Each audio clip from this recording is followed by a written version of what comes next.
গাজার যুদ্ধের ভয়াবহতায় টানা 2 বছর নিস্তব্ধ ছিল যিশুর জন্মভূমি বেথলেহেম। তবে এবার আবারও সাজছে শহর।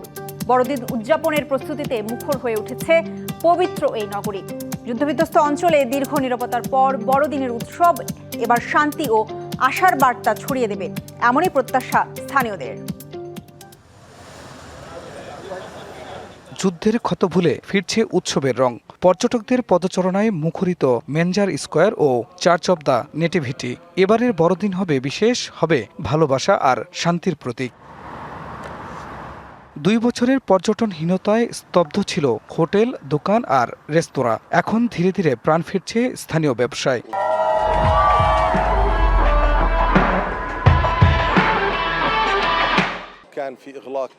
যুদ্ধের কারণে দীর্ঘদিন পর্যটন বন্ধ থাকলেও এবার ফের আশা জেগেছে। বড়দিনের আলোয় বিশ্ববাসীর প্রতি শান্তির বার্তা পাঠাতে প্রস্তুত বেথলেহেম। শহরের বাজার জমে উঠছে বড়দিনের পণ্যের বেচাকেনায়। উপহার সামগ্রীতে লেগেছে উৎসবের ছোঁয়া। করোনার পর যুদ্ধ আমাদের একদম নিচে নামিয়ে দিয়েছিল, কিন্তু এখন আমরা আশা করছি ঈশ্বর আমাদের সহায় হবেন। 2 বছরের অন্ধকার পেরিয়ে ফের আলোকিত হচ্ছে বেথলেহেম। বড়দিনের এই শহর যেন হয়ে উঠছে বিশ্বের প্রতি এক শান্তির প্রার্থনা। খান মোহাম্মদ মুকুল, ডিবিসি নিউজ ডেস্ক।